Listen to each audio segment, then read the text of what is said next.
Desa Karangjati mulai ditinggalkan. Sebagian warga mengungsi. Tapi yang tak sempat. Mulai mengalami hal-hal yang tak bisa dijelaskan. Tanah kuburan di pinggir hutan, makam Mbak Encar, mengeluarkan bau amis dan bunga busuk. Pagi itu, Pak Yanto, penggali makam, mendapati sesuatu yang tak masuk akal. Tanah makam retak, dan dari retakan itu tumbuh gigi. Mereka bukan batu. Gigi-gigi putih, masih berdarah di akarnya. Sebagian kecil, sebagian besar. Ada yang patah, ada yang masih lengkap. Saat dicabut, tanah di sekitar makam mengerang pelan seperti suara tangisan anak-anak. Warga mencoba menyemen ulang makam. Tapi malam harinya, semen itu retak kembali. Dan kali ini, bukan hanya gigi, tapi tangan-tangan mungil yang menjulur dari dalam tanah. Hampir semua anak desa Karangjati mengalami mimpi yang sama malam itu. Mimpi tentang sebuah lubang besar di tengah hutan, dikelilingi pohon pisang kering, dan di dalamnya terdengar ratusan suara tangisan anak-anak. Dalam mimpi itu, mereka melihat sosok Mbak Encar berdiri di tepi lubang, mengenakan kain kafan robek, dan menggendong satu persatu anak untuk dilempar ke dalam lubang sambil bersenandung. Siji tumbas siji, loro tumbas loro. Pagi harinya, beberapa anak terbangun dengan kaki penuh lumpur dan tanah. Dan satu anak hilang lagi. Ayu, 8 tahun, cucu dari dukun beranak yang pernah menolak membantu Mbak Encar saat hidup. Aku tak gelem kerja nang kuburan maneh.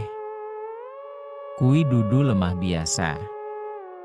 Kui lemah kang nangis, aku tak mau lagi bekerja di kuburan. Itu bukan tanah biasa. Itu tanah yang menangis, ujar Pak Yanto, penggali makam. Anakku ilang. Cucuku ilang. Kabe ilang karo simbah sialan kui. Aku bakal nyirep kui kuburan, nganggo genisak jagat. Anakku hilang. Cucuku hilang.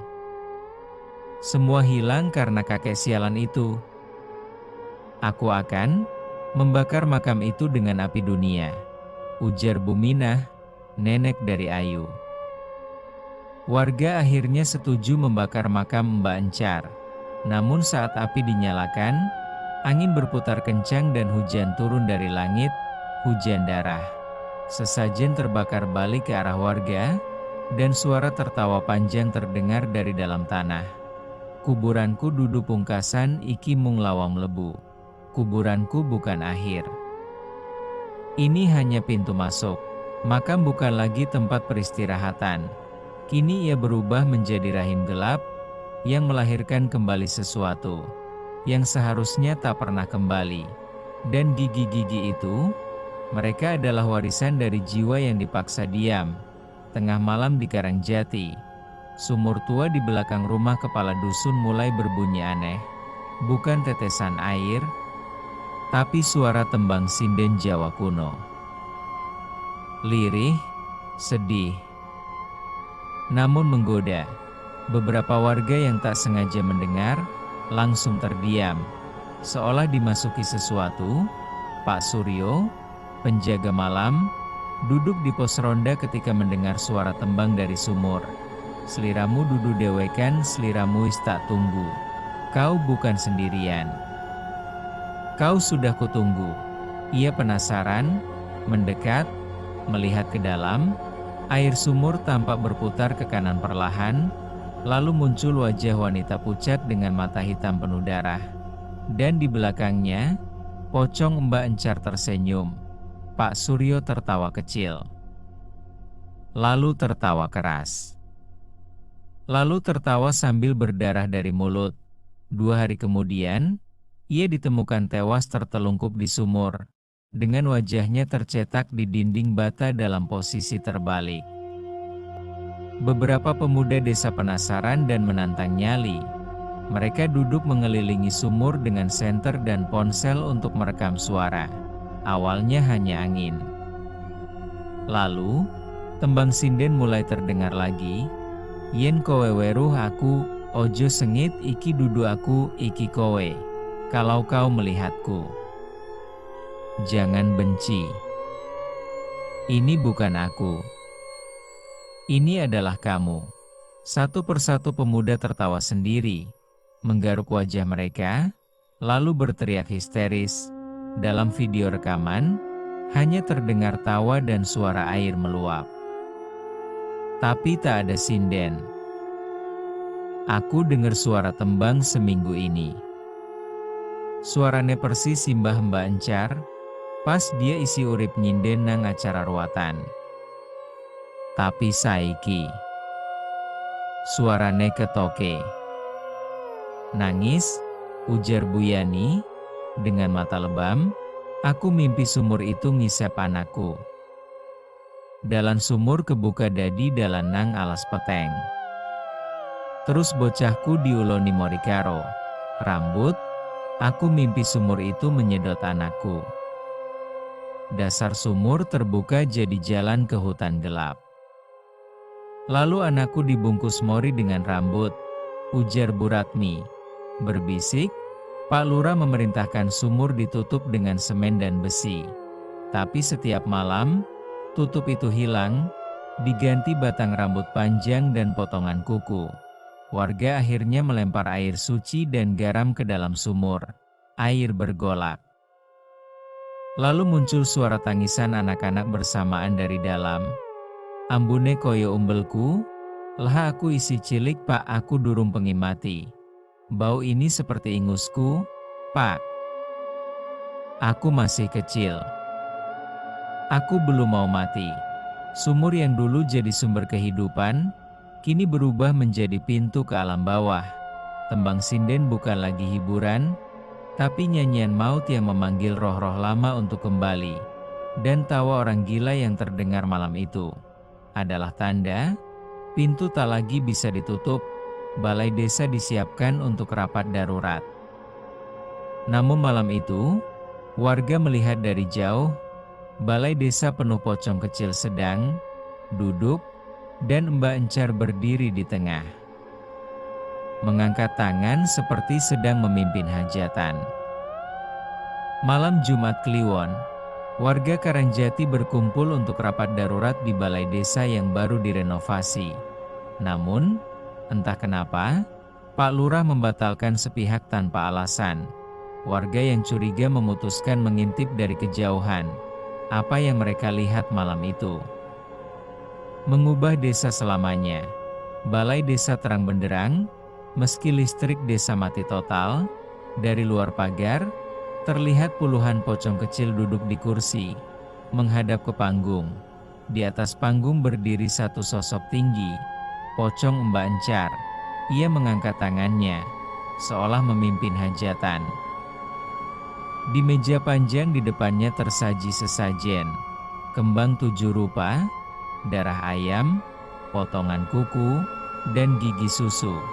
Tiba-tiba terdengar suara gamelan mengalun, padahal tidak ada alat musik. Mbak Encar membuka mulutnya yang penuh belatung dan mulai menyanyi. Siji Bali, loro Bali, bocahku kabewis Bali. Satu kembali, dua kembali. Anak-anakku semua telah kembali. Astagfirullah. Iku balai desa opo alam kubur? Ana pocong cilik jejer-jejer. Terus simbah nyanyi. Tapi suarane koyo suara mayit. Astagfirullah. Itu balai desa atau alam kubur? Ada pocong kecil berjejer. Lalu simbahnya menyanyi. Tapi suaranya seperti suara mayat. Kata Pak Karyo, gemetar, anakku sing ilang. Ana ingkono. Dheweke nangis, tapi dipaksa tepuk tangan karo pocong liyane. Gusti, ngapa iki menimpa dusun kita? Anakku yang hilang ada di sana. Dia menangis, tapi dipaksa tepuk tangan oleh pocong lain. "Ya Tuhan, kenapa ini terjadi pada desa kita?" ujar Bu Tumirah. Di belakang panggung, muncul bayangan besar hitam bertanduk. Ia bertepuk tangan lambat, lalu berbisik ke telinga Mbak Encar. Tak lama kemudian, Mbak Encar menunjuk ke arah warga yang mengintip. Lampu balai desa padam. Dan semua pocong menoleh serentak keluar. Warga lari tunggang langgang, sebagian pingsan. Kejadian aneh esok harinya, pagi hari, balai desa tampak kosong. Tapi di setiap kursi rapat, terdapat sebuah mori terlipat rapi. Di dalamnya berisi gigi susu, coretan anak-anak bertuliskan nama warga yang mengintip, dan secari kertas merah dengan kalimat, "Wis wektu nirwatan diwiwiti." Sudah waktunya pembersihan dimulai. Balai desa seharusnya jadi tempat memutuskan masa depan rakyat. Tapi malam itu, ia berubah menjadi ruang sidang arwah-arwah balas dendam. Dan yang memutuskan nasib desa, bukan manusia, melainkan roh-roh kecil yang pernah dikorbankan demi pesugihan. Karangjati kini sunyi seperti kuburan. Hanya tersisa belasan warga yang belum gila atau pergi mengungsi. Langit desa terus mendung selama 7 hari 7 malam. Mbak Encar telah membuat tuntutan terakhir. Siji kanggo siji.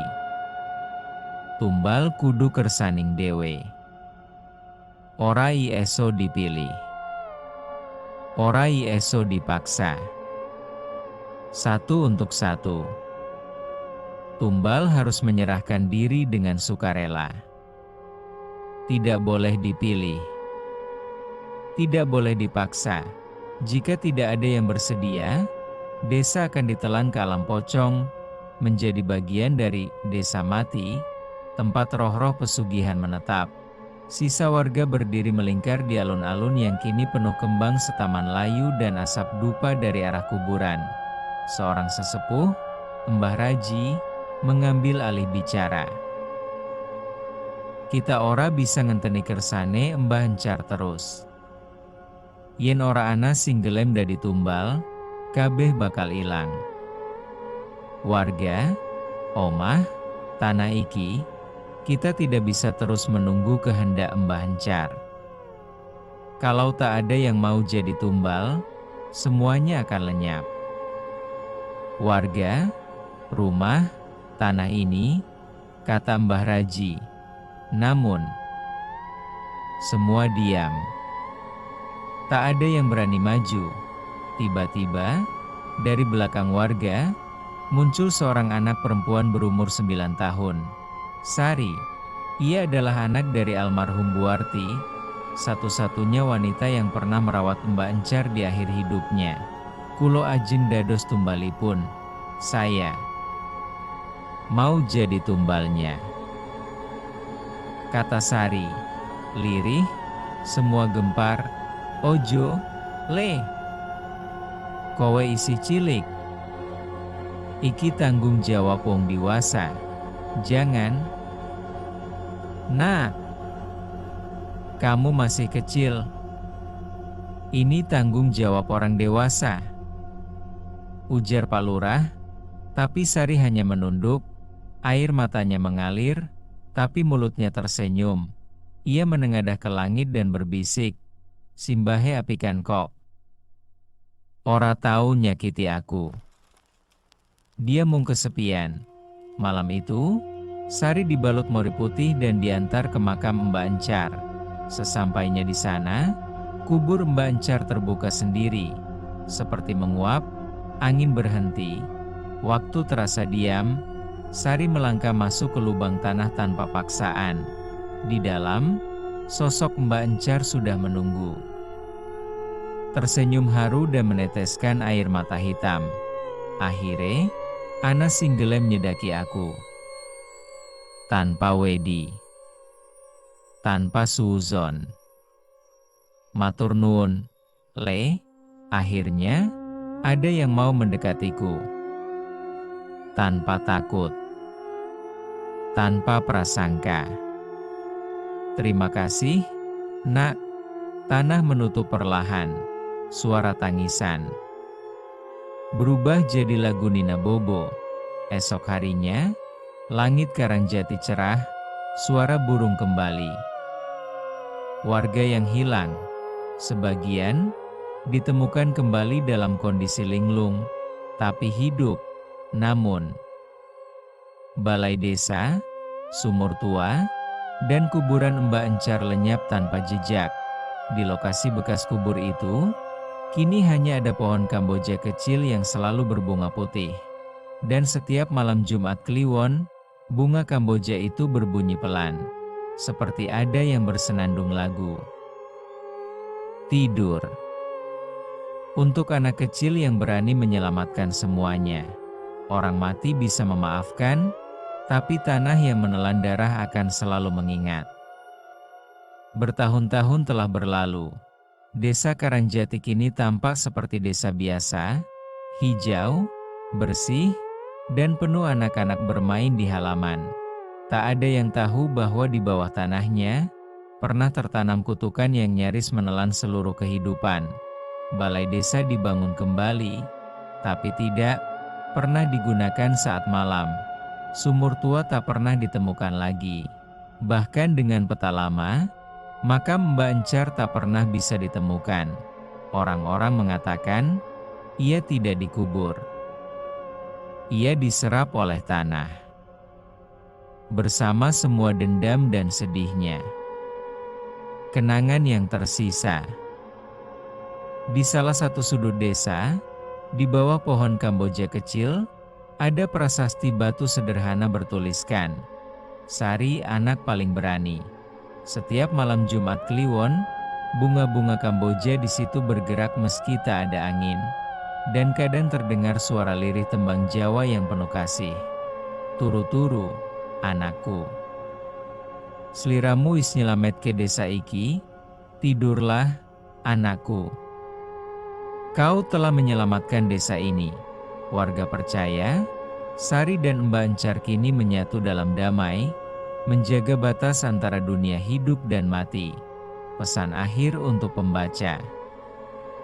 Jika kau lewat Karangjati, jangan tertawa keras saat malam, jangan mengejek suara angin yang berbisik, dan jika seseorang yang kau tak kenal meminta ditemani, temani saja, sebab mungkin itu hanya Mbah Encar. Mencoba tidak kesepian lagi. Peti 2 tamat peti 2. Terima kasih kepada teman-teman semua yang sudah menonton dan menyimak juga mendengarkan cerita ini. Wabillahi taufiq wal hidayah. Wassalamualaikum warahmatullahi wabarakatuh.